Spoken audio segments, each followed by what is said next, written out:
SSC ও সমমানের প্রথম দিনে বাংলা প্রথম পত্রের পরীক্ষা শেষ হলো। প্রশ্ন ফাঁস, নকলের বিরুদ্ধে কঠোর থাকার ঘোষণা প্রশাসনের।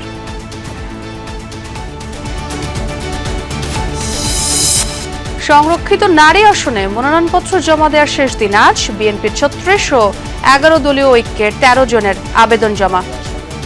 আমরা কম্বাইন্ড তালিকা সাবমিট করেছি, এটার মধ্যে আর কোনো প্রতিদ্বন্দ্বী প্রার্থী থাকার সুযোগ নেই।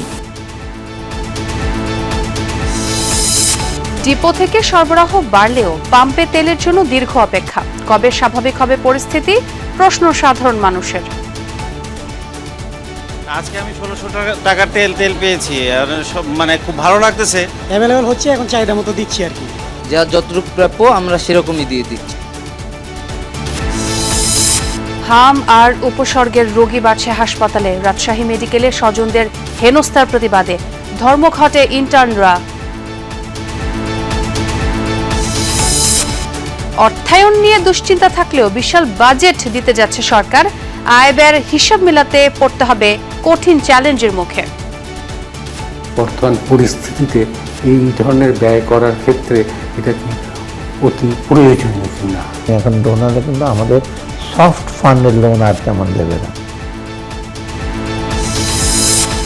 ভ্যান্সের পাকিস্তান সফর নিয়ে পাল্টাপাল্টি বক্তব্য ট্রাম্প আর হোয়াইট হাউসের। ওয়াশিংটন তেহরান শান্তি আলোচনা নিয়ে ধোঁয়াশা। কাল শেষ হচ্ছে যুদ্ধবিরতি।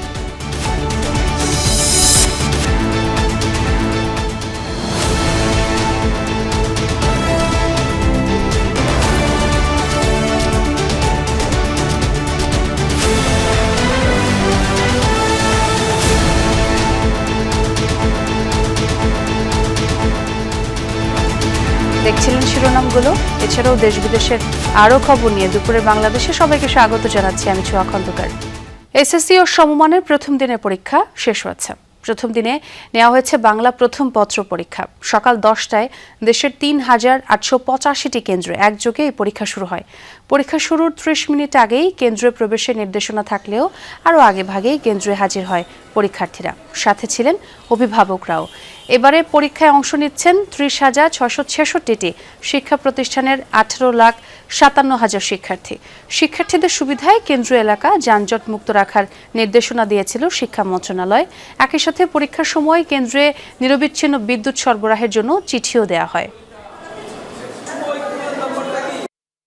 প্রথম পরীক্ষা, সিট খোঁজার জন্য ঝামেলা হয়, জন্য আমরা রেগুলার ফার্স্ট প্রথম দিন দেখে একটু তাড়াতাড়ি আসি। বললাম আমাদের প্রিপারেশন ভালো, তাই আমাদের কোনো ভয় নাই।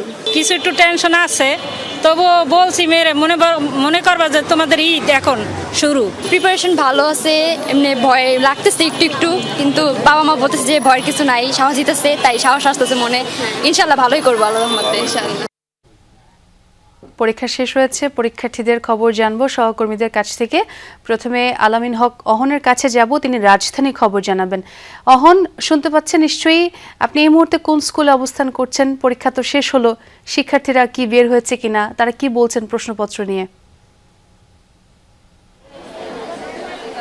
সেটা পড়লে হাই স্কুলে আছি আমি। শিক্ষার্থীর পরীক্ষা তো খুব বেশি আগে শেষ হয়নি, শিক্ষার্থী বের হওয়া শুরু করেছেন, কিন্তু বাইরে এখনও অপেক্ষমান এইসব অভিভাবকরা। তারা বেশ উদ্বিগ্ন ছিলেন, 3টি ঘন্টা কাটিয়েছেন। বিশেষ করে এবার যে কেন্দ্রগুলো ছিল সেই কেন্দ্রগুলোর বেশ গোছানো ছিল, এবং আমরা দেখছিলাম শিক্ষার্থীরা এই মুহূর্তে যারা বের হয়ে আসছেন, আমরা একটু তাদের সঙ্গেও কথা বলতে চাই। এই শুভকামনা, নিশ্চয়ই এই পরীক্ষা ভালো হলো? আলহামদুলিল্লাহ ভালো হয়েছে। প্রশ্নপত্র কেমন ছিল? মোটামুটি সহজ ছিল। হ্যাঁ, ভয় তো পাওয়া হয়নি না? না, ভয় পাওয়া হয়নি, সহজই ছিল। অনেকে বেশিরভাগই দিতে পারছে। এখন ভালো করে পড়তে হবে, যদি ভালো করে পড়লেই না সহজ লাগবে। সেটাই, ভালো করে পড়তে পারলেই সহজ হবে সবকিছু, এমনটি শিক্ষার্থীরা বলছেন। সকাল থেকে উচ্ছ্বাসের সহকারে পরীক্ষা দিচ্ছিলেন এইসব শিক্ষার্থী। তারা বরাবরের মতোই আশাবাদী আমরা দেখছিলাম। নিশ্চয়ই এইসব শিক্ষার্থীর সঙ্গে আমরা কথা বলতে চাই। পরীক্ষা নিশ্চয়ই ভালো হয়েছে। নিশ্চয়ই পরীক্ষা ইনশাআল্লাহ অনেক ভালো হয়েছে। কেমন ছিল? অনেক সহজ আসছে। প্রশ্নপত্র কেমন ছিল? আলহামদুলিল্লাহ সহজই ছিল, অনেক ভালো হয়েছে প্রশ্নটা। ভালো হয়েছে। তাই আমরা নারী শিক্ষার্থীদের প্রশ্নপত্র কেমন ছিল, কেমন হলো পরীক্ষা? পরীক্ষা ভালো হয়েছে, প্রশ্ন মতো সহজ হয়েছে। হ্যাঁ সহজ সবাই বলছেন প্রশ্নপত্র সহজ হয়েছে, এই সব শিক্ষার্থী হাসি মুখে বের হচ্ছেন, আমরা দেখলাম বেশ হাসি মুখেই তাদের এই যে হাসি নিশ্চয় বলে দিচ্ছে যে পরীক্ষা অনেক ভালো হয়েছে। প্রশ্নপত্র কেমন ছিল? খুবই সহজ ছিল, এত সহজ ভাবতে পারি না। টেস্টের পরীক্ষা থেকে ভেবেছিলাম যে অনেক হার্ড হবে, কিন্তু অনেক সহজ এসেছে, এর জন্য আলহামদুলিল্লাহ। আমরা শুনছিলাম যে প্রশ্নপত্র সহজ হয়েছে, বিশেষ করে এই সব শিক্ষার্থীরা বেশ হাসি মুখে বের হচ্ছেন। তার মানে যে ভয় তারা পাচ্ছিলেন সেই ভয়টি নিশ্চয়ই নেই। ভবিষ্যতের যে পরীক্ষাগুলো আছে সেই পরীক্ষাগুলো নিশ্চয়ই আরো ভালো দেবেন তারা, এই প্রত্যাশায় তারা করছেন। সবাইকে একদম হাসি মুখে বের হতে দেখলাম। অহন, আপনাকে অনেক ধন্যবাদ। এবার আমরা একটু চট্টগ্রামে যুক্ত হতে চাই, সেখানে সহকর্মী জুবায়েদ ইবনে শাহাদাত রয়েছেন। জুবায়েদ, কি পরিস্থিতি দেখছেন? প্রশ্ন কেমন হয়েছে? শিক্ষার্থীরা কি বলছেন?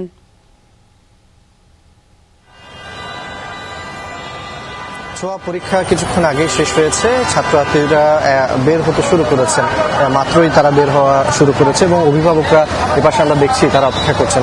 যারা এখন বের হচ্ছেন দু একজন করে করে বের হচ্ছেন, বা যাদের আগে পরীক্ষাটা শেষ হয়েছে তারা এই জায়গায় আছেন এবং আমরা দেখতে পাচ্ছি তারা বেশ হাসি মুখেই পরীক্ষার হল থেকে বের হয়েছেন এবং তাদের দু একজনের সাথে একটু আমরা কথা বলার চেষ্টা করব। পরীক্ষা তো দিয়েছেন, প্রশ্ন কেমন ছিল বা কেমন হলো পরীক্ষা? প্রশ্ন খুবই ভালো ছিল, আর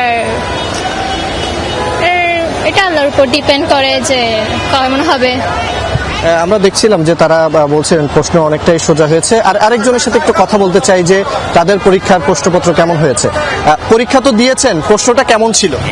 প্রশ্নটা মানসম্মতই ছিল এবং মোটামুটি সবকিছুই কমন এসেছে।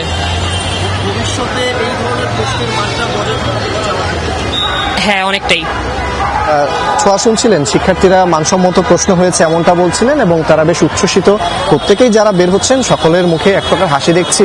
অভিভাবকরা অধীর আগ্রহে অপেক্ষা করছেন তাদের সন্তানদের জন্য। তাদের কাছে এখন একটাই চাওয়া যে পরীক্ষাটা যাতে সন্তানরা ভালোভাবে দিয়ে বের হয় এবং সেই কাঙ্ক্ষিত যে ফলাফল যাতে তারা এই জায়গায় শেষ করতে পারে। আমরা একজন নারী শিক্ষার্থীর সাথে একটু কথা বলার চেষ্টা করব যে তারা পরীক্ষাটা কেমন দিয়েছেন। এরকম একজন নারী শিক্ষার্থীর সাথে একটু কথা বলার চেষ্টা করি। পরীক্ষা তো দিয়েছেন, প্রশ্নপত্রটা কেমন ছিল বা আপনার পরীক্ষা কেমন হয়েছে? জি আলহামদুলিল্লাহ, মোটামুটি ভালোই। এমসিকিউটা একটু টাফ লাগছে, বাট সিকিউটা মোটামুটি ভালোই ছিল। হ্যাঁ, সবকিছু তো মোটামুটি বই থেকেই আসছে, মানে বইয়ের বাইরে তেমন কিছু দেখলাম না আমি, মানে সবকিছু বইয়ের মধ্যেই ছিল, তো মোটামুটি ভালোই। প্রশ্নর মান নিয়ে তাদের কোনো এই জায়গায় অভিযোগ নেই। সকলের মধ্যে এক প্রকার উচ্ছ্বাস আমরা দেখতে পাচ্ছি এবং তারা সকলেই বেশ খুশি মনেই পরীক্ষা শেষ করে বের করছেন। ছোঁয়া, একদম জুবায়েদ, শুনছিলাম পরীক্ষার্থীদের মুখেই তাদের প্রশ্নপত্রের মান নিয়ে কথা। আমরা এবার একটু নাটোরে যুক্ত হতে চাই, সহকর্মী নাজমুল হাসান রয়েছেন। নাজমুল, কি অবস্থা নাটোরে? প্রশ্ন কেমন ছিল, সে সাথে পরীক্ষার্থীরা কি বলছেন, কতটুকু সন্তুষ্ট তারা, সব মিলিয়ে কি খবর?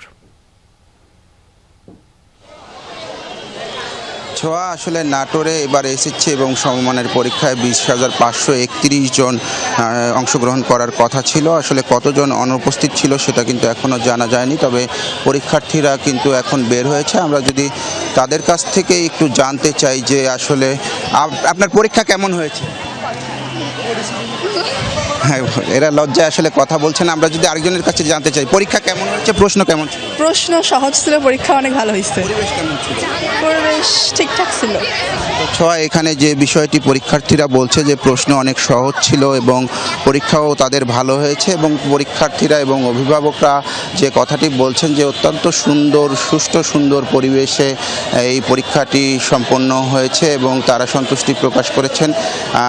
সকাল আসলে 10টা থেকে এই পরীক্ষাটি শুরু হয়, বাংলা প্রথম পত্র পরীক্ষা, এবং সবগুলো কেন্দ্রে আমরা দেখেছি যে জেলা প্রশাসক আসমা শাহিন এবং পুলিশের ঊর্ধ্বতন কর্মকর্তারা কেন্দ্র পরিদর্শন করেছেন এবং প্রত্যেকটা কেন্দ্রে কিন্তু পুলিশ প্রশাসনের কর্মকর্তাদের আমরা দেখেছি। সব মিলিয়ে যে বিষয়টি এখানে শিক্ষার্থী এবং অভিভাবকরা বলছেন যে আগামী দিনগুলোতেও যেন সুষ্ঠু সুন্দরভাবেই পরীক্ষা সম্পন্ন হয় এবং এই পরীক্ষা উপলক্ষে কিন্তু যে নিরবচ্ছিন্ন বিদ্যুৎ ব্যবস্থা যেন থাকে। তো সেই আমরা যদি আরেকজন শিক্ষার্থীর সাথে কথা বলি যে পরীক্ষা কেমন হয়েছে এবং সামগ্রিক পরিবেশ কেমন ছিল। জি আলহামদুলিল্লাহ, পরীক্ষা অনেক ভালো হয়েছে, সামগ্রিক পরিবেশও অনেক ভালো হয়েছে। কেউ তো নকলের কোনো সুযোগ ছিল না, স্যাররা অনেক কঠোর ছিল। নকলমুক্ত পরিবেশে পরীক্ষা দিতে পেরে কেমন? অনেক ভালো, এরকম পরীক্ষা অনেক দরকার। প্রশ্নপত্র কেমন ছিল? প্রশ্নপত্র সহজ ছিল। যে কথাটি আসলে পরীক্ষার্থীরা বলছেন যে তাদের প্রশ্নপত্র সহজ ছিল এবং তারা সুষ্ঠু সুন্দর পরিবেশে নকলমুক্ত পরিবেশে পরীক্ষা দিয়েছেন এবং আগামী দিনগুলোতেও যাতে এমন সুন্দরভাবে পরীক্ষা দিতে পারেন সেই কথাটিই বলছেন শিক্ষার্থী এবং অভিভাবকরা। সব মিলিয়ে নাজমুল পরীক্ষার্থীরা আসলে সন্তুষ্টই ছিলেন। অনেক ধন্যবাদ আপনাকে। মানিকগঞ্জের সিংগাইরে এসএসসি পরীক্ষার 2টি কেন্দ্র আকস্মিক পরিদর্শন করেছেন শিক্ষামন্ত্রী এহসানুল হক মিলন। বেলা 11টার দিকে শিক্ষামন্ত্রী সিঙ্গারের জয়মণ্ডপ উচ্চ বিদ্যালয় ও শাহরাইল উচ্চ বিদ্যালয় কেন্দ্র পরিদর্শন করেন। পরিদর্শনের সময় জয়মণ্ডপ উচ্চ বিদ্যালয় কেন্দ্রের 2 কক্ষ পরিদর্শককে দায়িত্ব থেকে সরিয়ে দেওয়ার জন্য উপজেলা নির্বাহী অফিসারকে নির্দেশনা দিয়ে যান মন্ত্রী। স্থানীয় প্রশাসন জানায় মন্ত্রীর সাথে কোনো প্রোটোকল ছিল না এবং সরকারি গাড়ির পতাকাও ঢেকে রাখা ছিল, ফলে মন্ত্রীর পরিদর্শনের বিষয়টি আগে থেকে কেউ টের পাননি।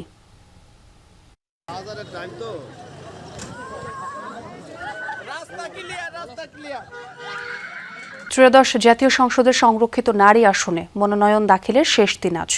নির্বাচন কমিশনে এরই মধ্যে মনোনয়ন ফর্ম জমা দিয়েছে বিএনপি এবং 11 দলীয় ঐক্যের চূড়ান্ত প্রার্থীরা। জমা দেওয়ার পর কথা বলেন বিএনপি নেত্রীরা, জানান আগামীর বাংলাদেশ বিনির্মাণে কাজ করতে চান তারা। বিএনপির স্লোগান সবার আগে বাংলাদেশ নিয়েই কাজ করবেন তারা। জামায়াতের নেতারা বলেন তারা রাজনৈতিক অঙ্গীকার রেখেছে, অনেক দল সেটা রাখেনি। মনোনয়নপত্র 22 ও 23 এপ্রিল যাচাই বাছাই করা হবে। বাছাইয়ের সিদ্ধান্তের বিরুদ্ধে আপিল করা যাবে 26 এপ্রিল এবং আপিল নিষ্পত্তি হবে 27 ও 28 এপ্রিল। প্রার্থিতা প্রত্যাহারের শেষ সময় 29 এপ্রিল। এরপর 30 এপ্রিল প্রতীক বরাদ্দ দেওয়া হবে এবং ভোট গ্রহণ অনুষ্ঠিত হবে আগামী 12 মে।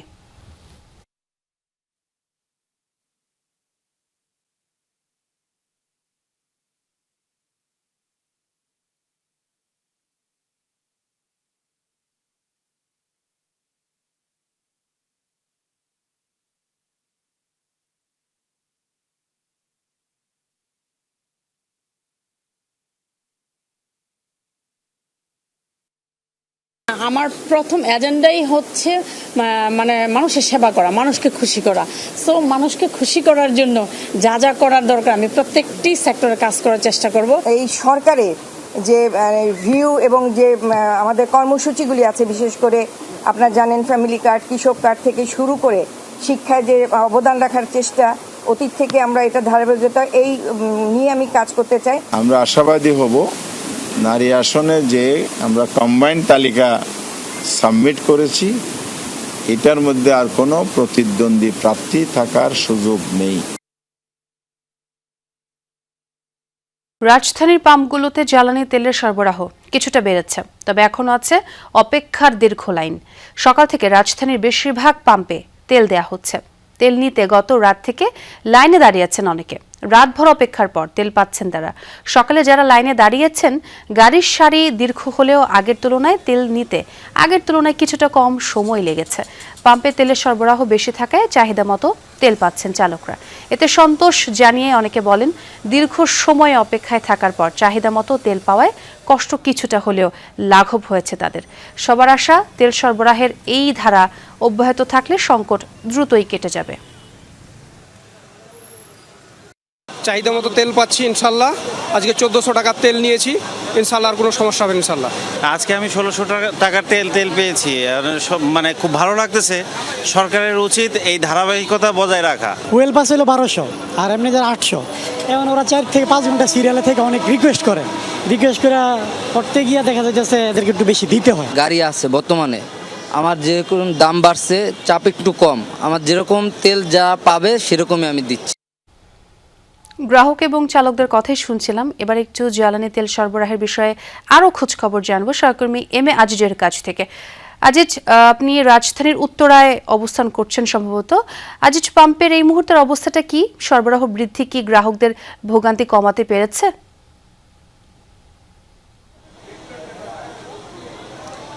ধন্যবাদ। আমি এই মুহূর্তে আছি খিলক্ষেত এলাকায়। এখানকার যে পরিস্থিতি আমি দেখতে পাচ্ছি, এই পাম্পটিতে সকাল 10টা থেকে তেল দেওয়া শুরু হয়েছে এবং এখানে তেল আজকে যে পরিমাণ তেল এসছে সেটি 27,000 লিটার ডিজেল এসছে এবং 36,000 লিটার অকটেন এই পাম্পে সকালবেলায় ঢুকেছে। এবং আমার পাম্প কর্তৃপক্ষ আমাকে জানিয়েছেন যে পরিমাণ তেল তারা পেয়েছেন সেটি গত কয়েকদিনের তুলনায় বা বিগত 1 মাসের তুলনায় বেশি। এবং পর্যাপ্ত তেল পাচ্ছেন যারা চালক আছেন বা চালক যারা আছেন তারা বলেছেন যে চাহিদা মতো তেল তারা পাচ্ছেন এবং এতে তারা সন্তোষও প্রকাশ করেছে। তারা বলছেন যে সরকারের এই উদ্যোগ, যে পরিমাণ তেল বাড়িয়ে দেওয়া হয়েছে, এটা যদি আরেকটু বাড়ানো যায় তাহলে চলমান যে সংকট বা চলমান যে ক্রাইসিস সেটি খানিকটা হলেও লাঘব হবে। তবে যে চিত্রটি আমি দেখেছি তেলের যে সরবরাহ সেটি বাড়ানোর পরেও দীর্ঘ লাইন।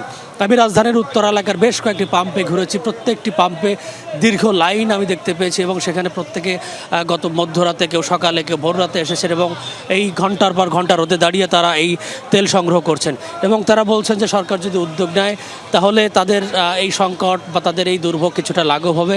এর পাশাপাশি যারা ড্রাইভার আছেন তারাও তাদের মালিকদের প্রতি আহ্বান জানিয়েছেন যে মালিক পক্ষ যেন তাদের প্রতি একটু সদয় হয় এবং তাদের যে সুবিধাগুলো সেগুলো যেন একটু বাড়িয়ে দেয়। এবং পাম্প মালিক পক্ষ আমাকে যে বিষয়টি জানিয়েছেন যে তেল যতক্ষণ পর্যন্ত থাকবে ততক্ষণ পর্যন্ত তারা তেল এই গাড়ি যানবাহনগুলোকে দিয়ে যাবেন। একদম আজিজ, অনেক ধন্যবাদ আপনাকে।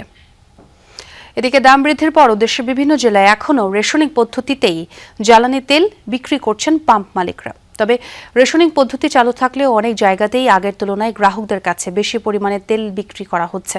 এতে বাইকার সহ যানবাহন মালিক ও চালকদের মাঝে কিছুটা স্বস্তি ফিরেছে। তবে দীর্ঘ সিরিয়ালের কারণে ভোগান্তি পোহাতে হচ্ছে। এছাড়া চাহিদা মতো তেল না পাওয়ায় ক্ষোভ জানিয়েছেন অনেক গ্রাহক। তেল সংকটে রংপুর বিভাগ সহ দেশের বিভিন্ন জেলায় এখন অনেক পাম্প সাময়িকভাবে বন্ধ রয়েছে। পেট্রোল আর অকটেনের সংকটই বেশি। সরকারি নির্দেশনা অনুযায়ী ডিপো থেকে তেলের সরবরাহ কিছুটা বৃদ্ধি করা হয়েছে। তবে পাম্প মালিকরা বলছেন ডিপো থেকে যে পরিমাণ সরবরাহ মিলছে তা চাহিদার তুলনায় এখনও অনেক কম, ফলে দ্রুত সময়ের মধ্যেই ফুরিয়ে যাচ্ছে মজুদ।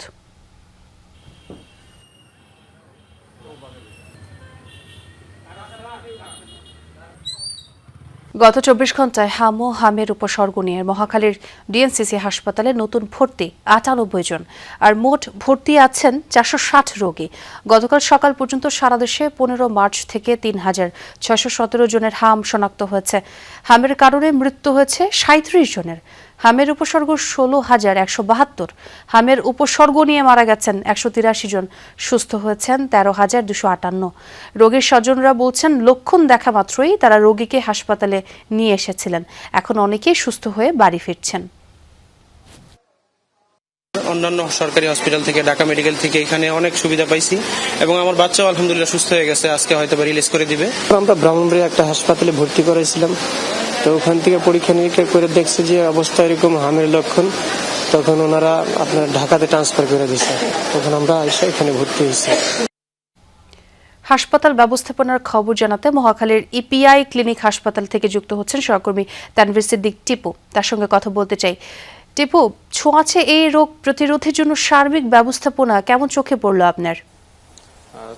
আমি কিছুক্ষণ আগে মহাখালী কোভিড-19 হাসপাতালে ছিলাম এবং সেখান থেকে জানাচ্ছিলাম যে রোগীরা মূলত সেখানে কিভাবে আছেন এবং কিভাবে তাদের তদারকি করা হচ্ছে, ডাক্তাররা কিভাবে দেখছেন সেই বিষয়গুলো। এই মুহূর্তে আমি ইপিআই ক্লিনিকে আছি। এটি মূলত নগর স্বাস্থ্য কেন্দ্র এবং এখান থেকে হামের যে টিকা সেই টিকাটি দেওয়া হয়ে থাকে। মূলত যেহেতু দুপুরবেলা, সেহেতু এই মুহূর্তে খুব একটা হামের টিকা এখান থেকে এই মুহূর্তে নেওয়ার মতো মানুষ এখানে নেই, কিন্তু সকাল 8টার পর থেকে এখানে টিকা দেওয়া শুরু হয়েছে। এবং আপনি জানেন যে গতকাল কিন্তু সারা দেশব্যাপী একটি ক্যাম্পেইন চালু করা হয়েছে হাম এবং রুবেলার টিকা দেওয়ার জন্য, এবং সেই ক্যাম্পেইনের আওতায় আগামী 20 মে পর্যন্ত সারা দেশব্যাপী হামের টিকা যে কার্যক্রম সেটি চলমান থাকবে। এবং একই সাথে জানিয়ে রাখি যে আপনি জানেন যে গত 5 এপ্রিল থেকেই মূলত টিকাদান কর্মসূচি সেটি শুরু হয়েছিল। বাংলাদেশের 30টি গুরুত্বপূর্ণ উপজেলা, যেগুলো ঝুঁকিপূর্ণ উপজেলা, সেই উপজেলাগুলোতে এরপরে 12ই এপ্রিল থেকে কিন্তু ঢাকার 2টা সিটি কর্পোরেশন এবং বরিশাল এবং ময়মনসিংহ সিটি কর্পোরেশন, এই 4টি সিটি কর্পোরেশন এলাকায় আবারও টিকাদান কর্মসূচি শুরু হয়। এবং গতকাল থেকে মূলত সারা দেশব্যাপী যে টিকাদান কর্মসূচি সেই কর্মসূচি শুরু হয়েছে। এবং বলাই যায় যে সরকারের এই বিষয়ে যে পদক্ষেপগুলো, এবং কিছুক্ষণ আগে প্রধানমন্ত্রীর যিনি উপদেষ্টা রয়েছেন জাহিদুর রহমান, তিনি গণমাধ্যমকে জানিয়েছেন যে এই হাম মোকাবেলায় বা স্বাস্থ্য নিয়ে তার সরকার যথেষ্ট সিরিয়াস অবস্থায় রয়েছে, সেটিও কিন্তু তিনি গণমাধ্যমকে জানিয়েছেন। তো বলাই চলে যে হাম এবং রুবেলা এই যে পরিস্থিতি, সেই মোকাবেলায় এখন পর্যন্ত যথেষ্ট ব্যবস্থা গ্রহণ করা হয়েছে। অনেক ধন্যবাদ টিপু আপনাকে। দর্শক, এদিকে চিকিৎসক হেনস্থার প্রতিবাদে রাজশাহী মেডিকেল কলেজ হাসপাতালে 24 ঘন্টার কর্মবিরতি পালন করছেন ইন্টার্ন চিকিৎসকরা। এতে ভোগান্তি পোহাতে হচ্ছে রোগী ও তাদের স্বজনদের। এ বিষয়েই জানবো, সরাসরি যুক্তই আছেন সহকর্মী তারেক মাহমুদ। তারেক, রোগীদের তো ভোগান্তি পোহাতে হচ্ছে, বলার অপেক্ষা রাখে না। এই সমস্যার সমাধানের বিষয়ে হাসপাতাল কর্তৃপক্ষ কি কিছু বলেছে? রাজশাহী মেডিকেল কলেজ হাসপাতালের যে দায়িত্বরত ইন্টার্ন চিকিৎসক রয়েছে, এই ইন্টার্ন চিকিৎসক এবং হাসপাতাল কর্তৃপক্ষ, সিনিয়র চিকিৎসক, তারা এখন পর্যন্ত আলোচনায় কিন্তু করছেন এবং হাসপাতাল কর্তৃপক্ষ তাদেরকে বোঝানোর জন্য কিন্তু আমি যতটুকু দেখছি যে সকাল থেকে তারা চেষ্টা করছেন এবং এখন পর্যন্ত সেই মিটিংটি শেষ হয়নি। শেষ হলে আসলে জানা যাবে যে কী সিদ্ধান্ত আসলো। সকাল থেকে আমি যেমনটি দেখছি যে ইন্টার্ন চিকিৎসকদের এই কর্মবিরতির ফলে রাজশাহী মেডিকেল কলেজ হাসপাতাল, এটি শুধু উত্তরবঙ্গের নয়, এটি খুলনা, রংপুরের রোগীও কিন্তু এই হাসপাতালে ভর্তি হয়। প্রায় কয়েক হাজার রোগী তারা প্রতিদিন হাসপাতালে সেবা নিতে আসে এবং তাদের বড় একটি সেবার যে অংশ সেটা হচ্ছে ইন্টার্ন চিকিৎসক। ইন্টার্ন চিকিৎসকরাই কিন্তু মূল সেবাটা দিয়ে থাকেন। সেক্ষেত্রে ওয়ার্ডে ওয়ার্ডে কিন্তু ইন্টার্ন চিকিৎসকরা তারা কর্মবিরতিতে থাকার ফলে রোগীদের যে ভোগান্তি সেটি সকাল থেকে সৃষ্টি হয়েছে।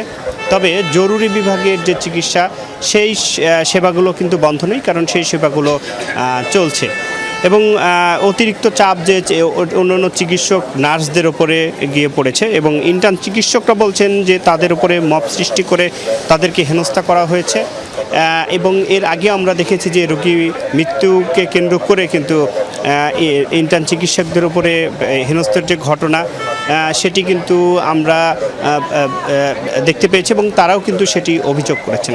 এবং আজকে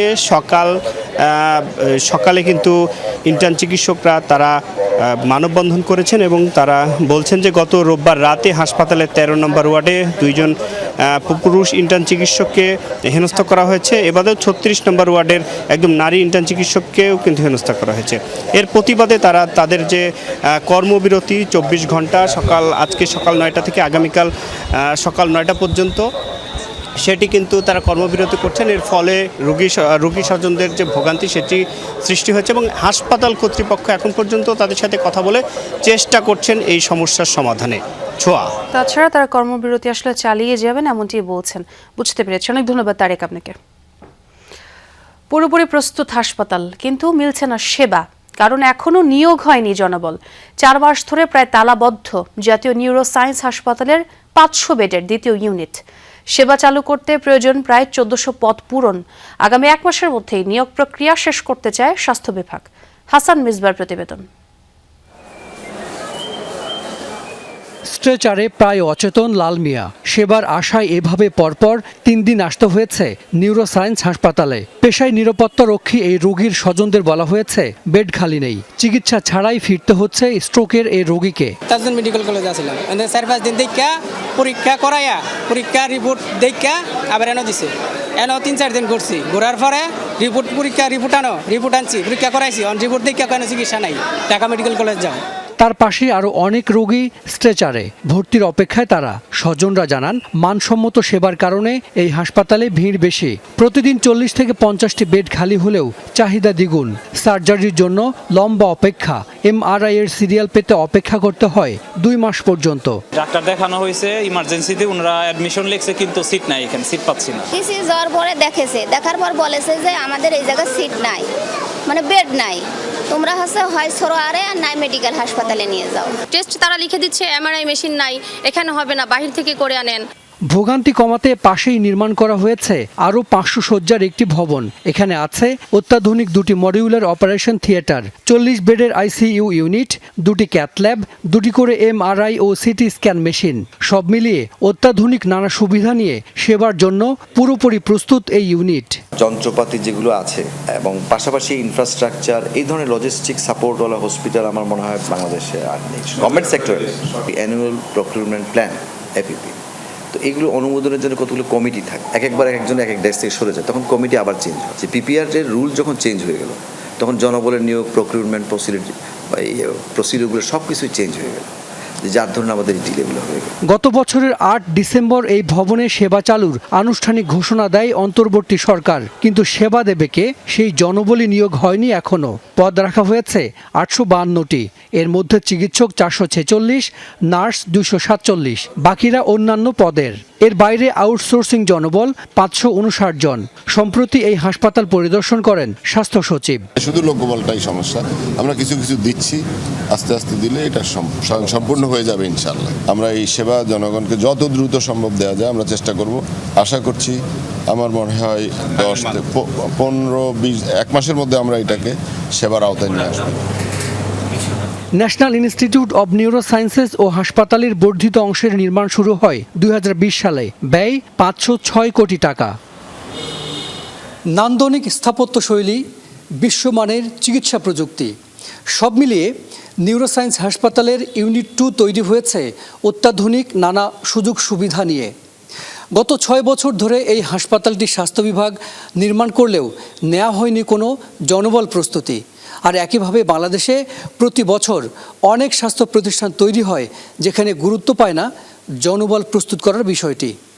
হাসান মিসবা, যমুনা নিউজ, ঢাকা। জাতীয় ক্যান্সার ইনস্টিটিউট ও বক্ষব্যাধি হাসপাতালের উপপরিচালককে কুপিয়ে জখমের ঘটনায় মূল অভিযুক্ত সহ 5 জনকে আটক করা হয়েছে। সোমবার বিকেলে ঘটনার পরপরই অভিযুক্তদের ধরতে অভিযান চালায় র্যাব। রাতভর অভিযানে রাজধানীর বিভিন্ন এলাকা থেকে এই 5 জনকে আটক করা হয়। কর্মকর্তারা জানান, সিসি ক্যামেরার ফুটেজ দেখে অভিযুক্তদের শনাক্ত করা হয়। অভিযুক্তরা কেন আহমদ হোসেনকে ধারালো অস্ত্র দিয়ে জখম করেছে, ঘটনার নেপথ্যের কারণ কি ছিল, সংবাদ ব্রিফিংয়ে বিস্তারিত তুলে ধরা হবে বলে জানান র্যাব কর্মকর্তারা।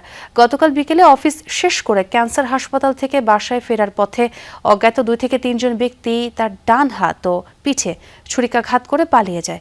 গতকালই আহত চিকিৎসককে দেখতে হাসপাতালে যান স্বাস্থ্যমন্ত্রী সরদার মোহাম্মদ সাখাওয়াত হোসেন। বিদ্যুৎ মন্ত্রীকে ইসলাম বিদ্বেষী বলায় কুষ্টিয়া 3 আসনের সংসদ সদস্য ও জামায়াত নেতা আমির হামজার বিরুদ্ধে মানহানির মামলায় গ্রেফতারি পরোয়ানা জারি করেছে সিরাজগঞ্জের একটি আদালত। সকালে সিনিয়র জুডিশিয়াল ম্যাজিস্ট্রেট আদালত এই পরোয়ানা জারি করেন। এর আগে আমির হামজাকে 19 এপ্রিল আদালতে হাজির হওয়ার নির্দেশ দিয়ে সমন জারি করেছিলেন তিনি। হাজির না হওয়ায় এই আদেশ দেন বিচারক। সম্প্রতি বিদ্যুৎ মন্ত্রী ইকবাল হাসান মাহমুদকে কুষ্টিয়ার হাটস হরিপুর বড় জামে মসজিদে জুমার নামাজের সময় নাস্তিক ও ইসলাম বিদ্বেষী বলে মন্তব্য করেন আমির হামজা। পরে তার বিরুদ্ধে মামলা হয়। অর্থায়ন নিয়ে দুশ্চিন্তা থাকলেও বিশাল বাজেট দিচ্ছে সরকার, তবে 5% নিচেই থাকছে ঘাটতি। আর এই ঘাটতি অর্থায়নে বাড়ছে অভ্যন্তরীণ উৎস নির্ভরতা। জিডিপির প্রায় 14% বৃদ্ধি করে বাজেট চূড়ান্ত করার প্রস্তুতি নিচ্ছে অর্থ বিভাগ। পরিচালন সহ অন্যান্য ব্যয় ধরা হচ্ছে 6 লাখ কোটি টাকার বেশি। 3 লাখ কোটি টাকার উন্নয়ন ব্যয় ধরে তৈরি হচ্ছে বাজেট, যা জিডিপির প্রায় 4.5%। বিশ্লেষকরা বলছেন, অর্থের সংস্থান করাই হবে সরকারের সামনে সবচেয়ে বড় চ্যালেঞ্জ। রিমন রহমানের রিপোর্ট। অর্থনীতিতে এখন নানামুখী সংকট স্পষ্ট। অসহনীয় মূল্যস্ফীতির চাপ, স্থবির কর্মসংস্থান এবং বিনিয়োগ পরিস্থিতি, জ্বালানির দুষ্প্রাপ্যতা সহ নানা কারণে টালমাটাল অবস্থা। কঠিন এই সময়ে এসেছে বাজেট। নতুন সরকারের প্রথম বাজেট নিয়ে তাই মেলাতে হচ্ছে নানা সমীকরণ। সবশেষ 2006-07 অর্থ বছরে বাজেট দেয় বিএনপি জামায়াত জোট সরকার। তৎকালীন অর্থমন্ত্রী এম সাইফুর রহমানের দেয়া সেই বাজেটের আকার ছিল মাত্র 69,740 কোটি টাকা। গুরুত্ব পায় দারিদ্র্য বিমোচন, অবকাঠামোগত উন্নয়ন এবং অর্থনৈতিক প্রবৃদ্ধি অর্জন। ওই বাজেটে রাজস্ব ব্যবস্থাতেও ছিল নানামুখী সংস্কার পদক্ষেপ। 19 বছর পর সরকার গঠন করে আগামী 11 জুন সংসদে পূর্ণাঙ্গ বাজেট দেবে বিএনপি সরকার। দীর্ঘ এই সময়ের ব্যবধানে বাজেটের আকার বেড়েছে অনেক গুণ। ব্যয়ের অঙ্ক হতে পারে জিডিপির প্রায় 14%। আদায় করা নিয়ে যথেষ্ট সংশয় থাকলেও জিডিপির 10%-এর বেশি রাজস্ব আদায় বৃদ্ধির চিন্তা করছে সরকার। পরিচালন ব্যয় মেটাতেও ব্যয় হবে বাজেটের সিংহভাগ অর্থ, যা জিডিপির 9%-এর বেশি। আর বার্ষিক উন্নয়ন কর্মসূচি বা এডিবিতে ব্যয় ধরা হতে পারে 3 লাখ কোটি টাকা, যা জিডিপির 4.4 ভাগ। যে অর্থটা ব্যয় করা হচ্ছে, এটা কি সত্যিকার অর্থে আমরা আমাদের বর্তমান পরিস্থিতিতে এই ধরনের ব্যয় করার ক্ষেত্রে এটা কি অতি প্রয়োজনীয় কি না? কারণ যেখানটায় আমাদের রাজস্ব আদায় তো রাতারাতি তো আর রাজস্ব বাড়বে না। পরিচালনগত ব্যয় এবং উন্নয়ন ব্যয়, এটার গুণগত মান কতটুকু? যেমন আমরা সবাই জানি যে সরকারি অর্থের অপব্যবহার কিন্তু এবং দুর্নীতি, এটা কিন্তু সকলেই আমরা জানি। বাজেটের দুশ্চিন্তার নাম ঘাটতি অর্থায়ন। প্রস্তাবিত বাজেটে 5% নিচে রাখা হচ্ছে ঘাটতির অঙ্ক। এক্ষেত্রে অভ্যন্তরীণ উৎস থেকেই অর্থায়নে গুরুত্ব দিতে চায় সরকার। চলতি বাজেটের চেয়ে বৈদেশিক উৎস থেকে অর্থায়ন বেশি আশা করা হলেও পাওয়া কঠিন হবে। অন্যদিকে ঋণের দায়ও বেড়েছে অনেক। মেইন জিনিস হলো আপনার কতটুকু রিসোর্স আপনি মোবিলাইজ করতে পারবেন, লোকাল রিসোর্সে আর হলো বাইরে। তো লোকাল রিসোর্স এত কম, 7.5 বা 7.2 ট্যাক্স জিডিপি রেশিও দিয়ে আপনি কী করে আপনি নেবেন। আর যে বরোয়িং করবেন, বরোয়িং তো আমরা 40%-এর কাছাকাছি পৌঁছে বরোয়িং এখন করতে থাকবে, যেটা হবে বরোয়িং। এখন ডোনাররা কিন্তু আমাদের সফট ফান্ডের লোন আর তেমন দেবে না। সংকটকালীন সময়ের এই বাজেটে আয় ব্যয়ের হিসাব মেলাতে কঠিন চাপে অর্থ মন্ত্রণালয়। মধ্যপ্রাচ্যের যুদ্ধ অবস্থায় এবং বিশ্ববাজারে জ্বালানি তেলের মূল্য বৃদ্ধির কারণে ওলটপালট অবস্থায় দেশের অর্থনীতি। সীমাবদ্ধতার মধ্যেও স্বাদ এবং সাধ্যের সমন্বয় ঘটিয়ে বাজেট প্রণয়ন করছে সরকার। রিমন রহমান, যমুনা নিউজ, ঢাকা। আইএমএফ এর সব শর্ত পূরণ করা বাধ্যতামূলক নয়। সরকার অভ্যন্তরীণ খাত থেকে ঋণ নিচ্ছে, যা অন্যভাবে দেখা উচিত নয়, এমনটাই মন্তব্য করেছেন প্রধানমন্ত্রীর তথ্য উপদেষ্টা ডাক্তার জাহিদুর রহমান। দুপুরে সচিবালয়ে এক ব্রিফিংয়ে তিনি বলেন, জ্বালানি মজুদের কোনো সংকট নেই, সংকট যেন না হয় সে অনুযায়ী সরবরাহ করা হচ্ছে। জানান, ফুয়েল পাসের জন্য 1,70,000 নিবন্ধন হয়েছে। জাহিদুর রহমান বলেন, যুক্তরাষ্ট্রের সাথে যে বাণিজ্য চুক্তি হয়েছে এই নিয়ে সমাজে আলোচনা হওয়া উচিত। এটা রাষ্ট্র করেছে, তবে বর্তমান সরকারের চুক্তিটি বাতিল করার কোনো সিদ্ধান্ত নেই বলে মন্তব্য করেন তিনি। সংসদে যেসব অধ্যাদেশ উত্থাপিত হয়নি সেগুলো আবারও বিল আকারে আসবে বলেও জানান তিনি। চরম অনিশ্চয়তার মধ্যেই যুক্তরাষ্ট্র ইরান যুদ্ধবিরতি শেষ হচ্ছে আগামীকাল। বৈঠক আয়োজনে পুরোপুরি প্রস্তুত মধ্যস্থতাকারী পাকিস্তান। কিন্তু সবচেয়ে বড় প্রশ্ন, এখন ইসলামাবাদে আদৌ কি মুখোমুখি হচ্ছে ওয়াশিংটন তেহরান? বৈঠক ঘিরে পাল্টাপাল্টি শর্তে অটল দুপক্ষই। হোয়াইট হাউস জানিয়েছে, ইরান আলোচনায় যোগদান নিশ্চিত করলেই কেবল ইসলামাবাদ যাবেন মার্কিন আলোচকরা। বিপরীতে হুমকির মুখে কোনো আলোচনা নয়, সাফ জানিয়ে দিয়েছে তেহরান। যুদ্ধবিরতি শেষের বাকি আর মাত্র কয়েক ঘন্টা, এখনও ফাঁকা আলোচনার টেবিল। নিরাপত্তার দিক থেকে পুরোপুরি প্রস্তুত বৈঠকের ভেন্যু পাকিস্তানের রাজধানী ইসলামাবাদ। চলছে কার্যত লকডাউন, কিন্তু দুই পক্ষ যুক্তরাষ্ট্র ইরানের উপস্থিতি নিয়ে তৈরি হয়েছে ধোঁয়াশা। সোমবার থেকে একাধিক মার্কিন বিশেষ উড়োজাহাজ অবতরণ করেছে ইসলামাবাদে। ধারণা করা হচ্ছে এসব আকাশযানে করে পৌঁছেছে মার্কিন প্রতিনিধিদের নিরাপত্তা দল ও বিভিন্ন সরঞ্জাম। মার্কিন প্রতিনিধিদের সফর নিয়েও এক এক সময় বলা হচ্ছে ভিন্ন ভিন্ন কথা। ভাইস প্রেসিডেন্ট জেডি ভ্যান্স ইসলামাবাদের পথে রওনা হয়েছেন। ডোনাল্ড ট্রাম্প যখন এমন কথা বলেন, হোয়াইট হাউস তখন জানায় ওয়াশিংটনে অবস্থান করছেন ভ্যান্স। পরবর্তীতে আবার মার্কিন প্রতিনিধিদের রওনা দেওয়ার কথা শোনা যায়, তবে কোনো কিছুই নিশ্চিত নয়। এমন অনিশ্চয়তার মাঝে ইরানের প্রতিনিধি দলের প্রধান মোহাম্মদ বাগের কালিবাফ দিয়েছেন কড়া বার্তা। বলেছেন, হুমকির মুখে যুক্তরাষ্ট্রের সাথে কোনো আলোচনায় যাবে না দেশটি। আবারও যুদ্ধ শুরু হলে প্রস্তুত তেহরান, করেছেন এমন মন্তব্য। ইরানের মার্কিন নৌ অবরোধ তুলে নেওয়ার দাবি মানতে নারাজ প্রেসিডেন্ট ডোনাল্ড ট্রাম্প।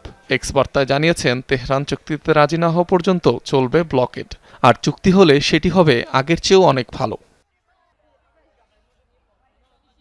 এর আগে যুক্তরাষ্ট্রের সাথে দ্বিতীয় দফার বৈঠকে বসছে না বলে আনুষ্ঠানিকভাবে জানায় ইরান। হরমুজ প্রণালীতে নৌ অবরোধ আরোপ করে ওয়াশিংটনের বিরুদ্ধে ক্রমাগত যুদ্ধবিরতি লঙ্ঘনের অভিযোগ তোলে তেহরান।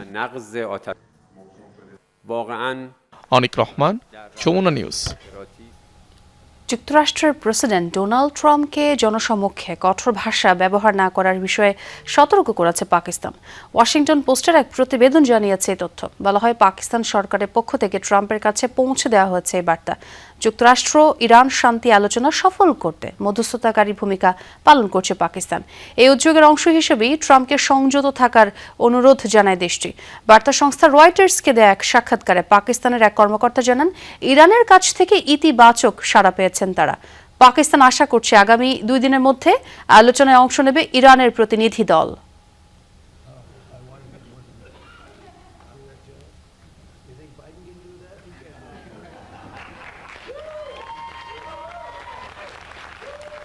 আবারও স্বাগত, দেখছেন দুপুরের বাংলাদেশ। নিউজিল্যান্ডের বিপক্ষে তৃতীয় ওয়ানডের জন্য পেসার তানজিম হাসান সাকিবকে স্কোয়াডে যুক্ত করেছে বাংলাদেশ ক্রিকেট বোর্ড।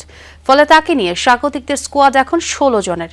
পিঠের চোট থেকে সেরে না ওঠায় গত মাসে অনুষ্ঠিত পাকিস্তানের বিপক্ষে ওয়ানডে সিরিজের দলে ছিলেন না তানজিম সাকিব।